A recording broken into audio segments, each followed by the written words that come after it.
What's up, everybody? It's John with National Sports Entertainment, and I wanted to, because I wanted to go into tonight's game. I wanted to wait till the 4 o'clocks were done, but it's looking like right now that we still have some in play. So I'd like to get it out there. Oh, there's so many 66-yard touchdowns today. I swear. I know a couple people have been following along, and they noticed the same thing. But we have this one in play, the over. I think the over will hit, but we'll see. Got Dallas minus 3.5 in play. Rams not looking too good. And then the 1 o'clock part of the game. So this is what I wanted to go into, especially, specifically with our fourth leg. This is what I was explaining a couple videos ago. It was like 1 or 2 videos ago. And you can see we lost the fourth leg here. I did decide to go with Russell Wilson to cover. They didn't. So it's about a $400 net loss, which we have had a couple of before. But what I explained with this system is, and again, it's never fun losing 3-4-leggers. But see, we got a fourth legger, and then we lost a couple of fourth leggers. What happens is for every 7 sequences that we win, we can afford to lose a 3-leg loss. Okay, so you can see all these sequences I'm scrolling past, all wins. So what happens is it winds up balancing out, and there was the last 4-legger that we lost. So, of course, it's never fun, but that's the reason I do the system the way I do. It's so, even though it's not fun, as you can see overall in the last couple days with the sequences we've won.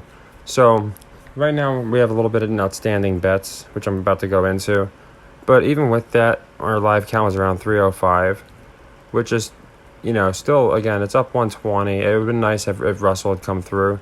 But to me, it just shows how, in my opinion, the system really does work. You have to be very patient with it. But as much as fun as it would be to say, hey, let's bet 450 on that, the next game and get it all back, that's where the system collapses.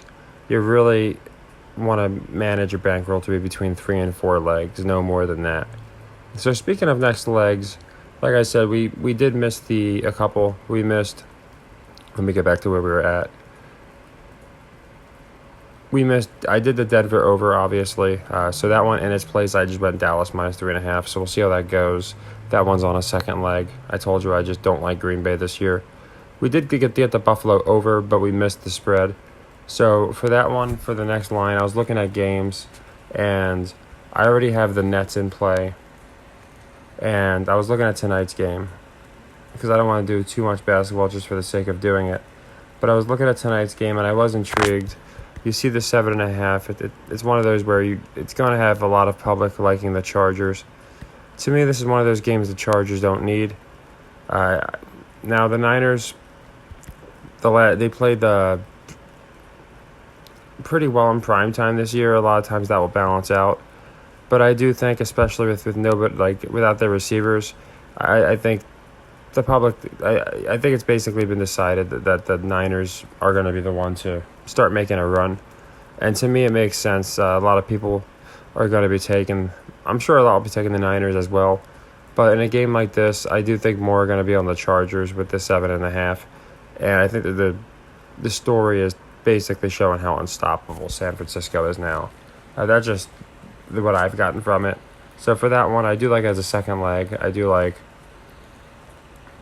San Francisco here, minus 7.5. You can buy it down to 7, but I'm just not going to because, again, yes, it could finish by exactly 7, but you lose so much in juice by doing that, then it makes it hard to do second and third legs. So that's the reason I'm just going to do a simple 48, a simple to win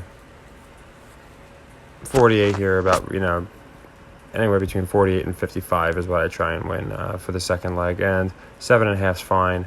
I don't think there's much here. I think the story is going to reign supreme, and I think the Niners are going to look very strong. Now, obviously, I'm not always right about the stories. I really thought Russell was going to go on a winning streak, and I'll go more into that in a separate video, what I think is going to happen of that team. Like I said, I was going to do one of all the playoff teams anyway, but that's an interesting one. I thought they would keep him in play, have him win a few games. But they might have that reserved for, say, Tom Brady or something. That one, I knew he wasn't losing in Munich. Some we can almost just based off how the NFL works, kind of know right off the bat. So that one I just didn't see happening. And if you didn't see my other videos, I like the Nets. I plugged them in as a leg too, for the Texans loss. That looked like a trap to me as well. A lot of people agreed with me. They agreed the Giants were not playing like they should have been. So, it happens, sometimes, and it sucks, but that's why I do have multiple legs, because I think in the next round here, I think the Nets, no Kyrie. Lakers, I would say normally this is a game the Lakers could win, but think about it. You have the two clown shows going up against each other, but you got no Kyrie. So the Nets have potential of not being clowns without Kyrie. So I think that's the story that gets told, and I think it was 4. Let me make sure. They might have moved it. I want to make sure I have the right number here.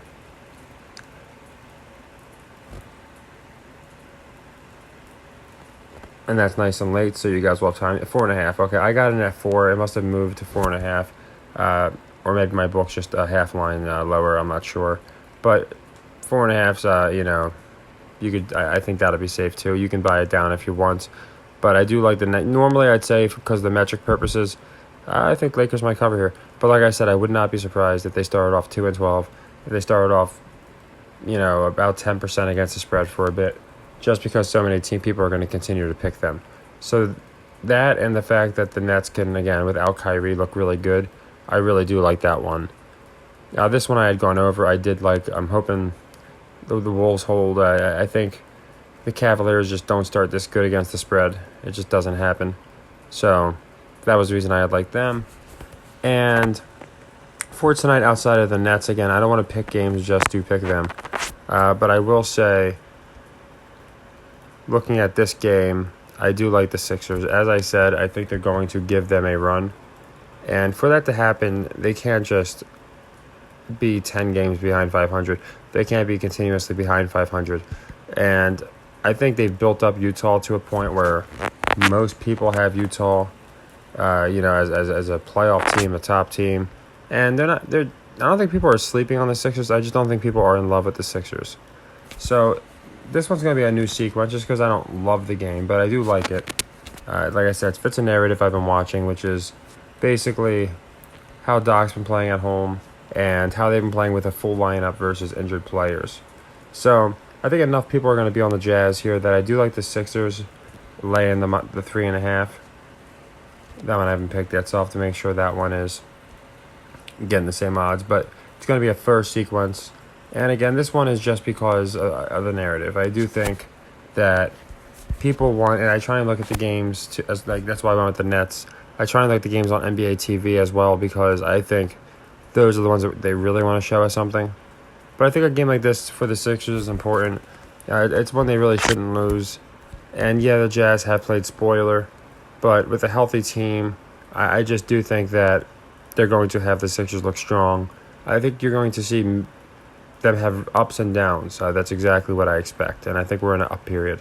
The reason for that is that's the reason they can say Doc is, he needs to go. You can't have ups and downs in the playoffs. So I think all season we kind of see this, but I think they come out to play tonight. They're lying assholes when it comes to the injury report, but what I checked into, I couldn't find anybody that was a surprise injury. So I do like the Sixers. So for second legs, I like the Sixers and Nets to cover. I was looking at the Warriors, Kings, and again, these teams play each other so many times. I would lean the Kings in a spoil, but they're going to play so many times, and you're going to see sometimes they're going to be spoils, sometimes there's not. So I think game 1 wasn't a spoil because I think it was I think it's almost been a 4-point spread every time. At home, the Warriors might have been giving more, so I'm guessing these first 2 games, the Kings probably did cover the spread. So that would lean me to saying, okay, if the Kings covered the first 2 spreads, maybe the Warriors cover this one.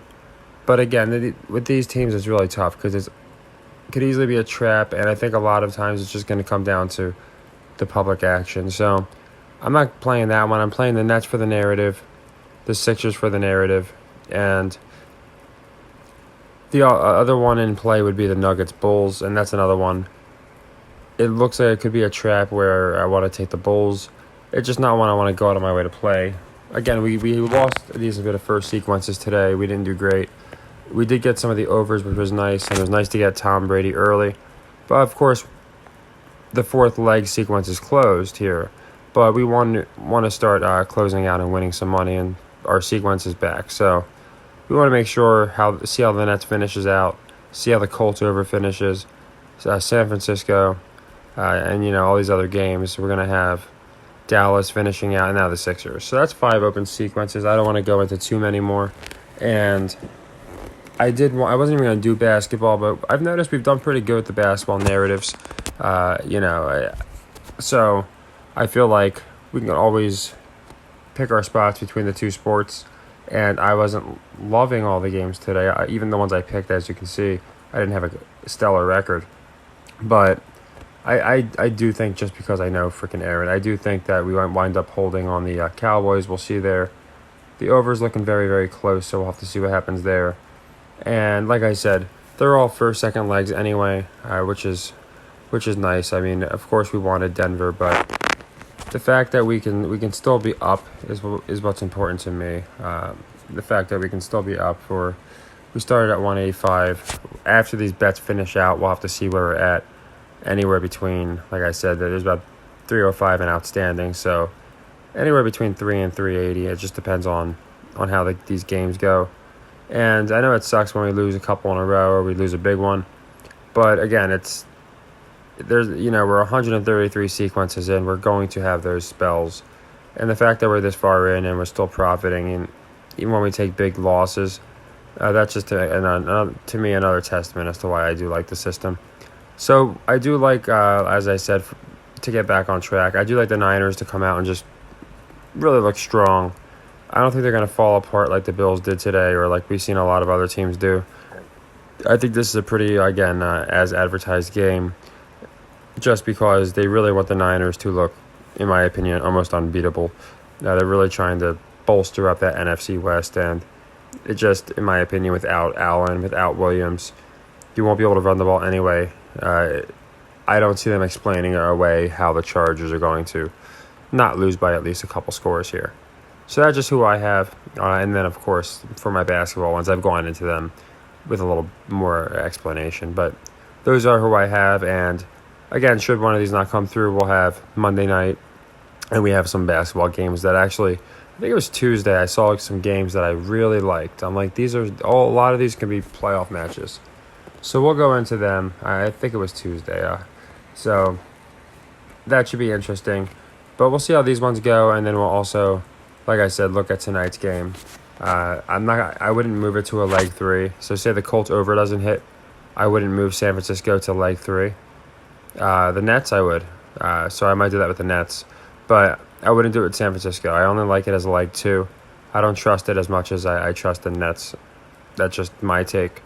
But yeah, I wanted to show you who I had next in line for these picks, as well as just recap where we're at. And then I will probably do my next video. My next one's going to be probably Monday night. And like I said, the Tuesday games. But I want to go over maybe get this into a chart and really go over the system and show people where, almost in like just the ups and downs and where we, I think it'd be much cooler if people can see it that way. I know you can watch the playlist, but I don't expect people to watch hundreds of videos to see on every given day where we stood. So I would like to get some kind of chart going so you guys can follow along, click the video and know exactly, okay, this is where we stood off last. It'll make it easier.